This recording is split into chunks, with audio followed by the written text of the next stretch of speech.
Yeah, so Ben Stein's Expel No Intelligence Allowed. The purpose of the film is to depict intelligent design as a legitimate scientific method, which is somehow under attack, under suppression, from an army of Darwinist conspirators. The film mostly operates on emotional grounds and emotional arguments, and it downplays any evolutionary evidence. I've only seen the trailers and I've seen a few interviews. I've read a bit in New Scientist and Wikipedia on this, but it looks pretty scary so far.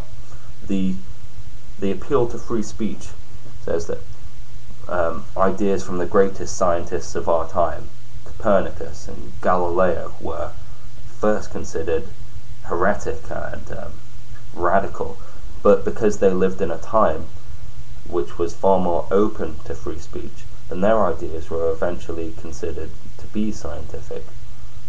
Whereas now, of course, we live in the age of oppression. It compares the scientific community, and this is the first emotional argument it uses, to Nazi Germany. And anyone that believes in evolution is blatantly a Nazi. That's not explicitly said, but it says that the oppression of ideas is similar to that in Nazi Germany and Soviet Russia, which is obviously implicitly associating atheism with totalitarianism and general all-round badness. In one of the interviews I've seen, he says, if we're nothing but bacteria, then maybe Hitler was right. Well, in case you haven't noticed, we've come a long way from bacteria, and we are ultimately important because we are so complex, and because we have evolved to a point where we can contemplate our own existence. As well as that emotional appeal, there's an appeal that chance does not provide us an explanation.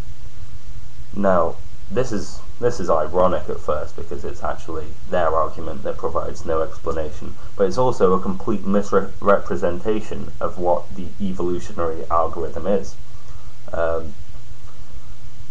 There's an interview that I've seen that says, oh, when they don't know, they just suggest it's chance.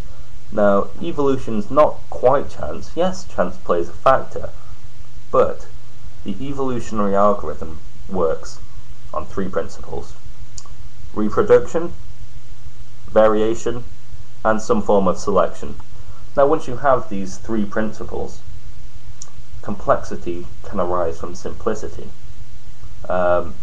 We can see this nowadays. There's an artificial intelligence paradigm called genetic algorithms, which is used in industry, it's used in business, commerce, which can find solutions to our problems, which are even beyond an intelligent designer. Well, if we consider ourselves intelligent designers in this case.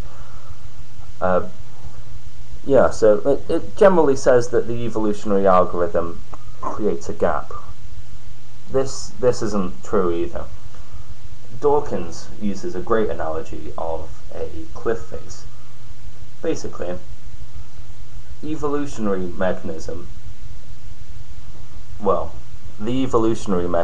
would suggest that the most probable way and the easiest way to get to a solution, let's say the top of the cliff face is the complexity required to create a human eye or a human body.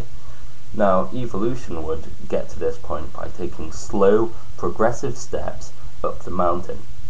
This is far more likely and far more probable than being able to jump the mountain in one go. This is how evolution works: small, progressive steps. Now, another thing that they obviously assume for this film to be created is that intelligent design is scientific. Now, there's many reasons why it's not, but here's the biggie: it's not a natural science.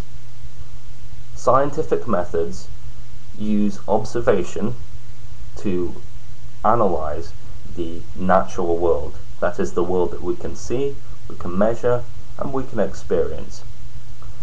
what intelligent design does is it refers to an explanation beyond this world.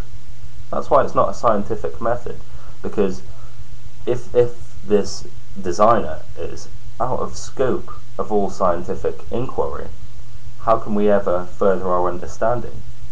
It's almost like giving up. This is why it does not answer the question. It's not an argument. It refers to something that's not part of the natural world and therefore not scientific. Now, this gap that they're creating, this God of the gaps argument, essentially. But we could start introducing more gaps. If we let intelligent design be considered a legitimate science, then, geology, how did the mountains form? We could start putting gaps in them. Cosmology, generally physics, medicine. There are no limits to how far this could eventually spread to.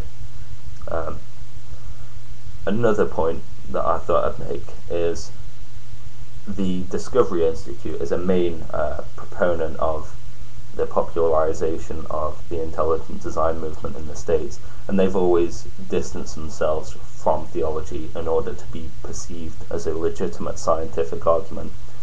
However, Last New Scientist said that the funding has probably come from the Discovery Institute to make this film, which does have very, very clear and explicit theological overtones. I really hope people find out about this and it damages the reputation of the Discovery Institute and the film, because it does sicken me. The film is going to be shown in 1,000 cinemas in the United States, which is quite a lot for the type of film that it is. I think An Inconvenient Truth might have played in only 4 cinemas across the states, so it's going to reach a wide audience. And because it works on emotional rather than logical levels, I think it will convince a lot of people. I do concur. Fuck Ben Stein.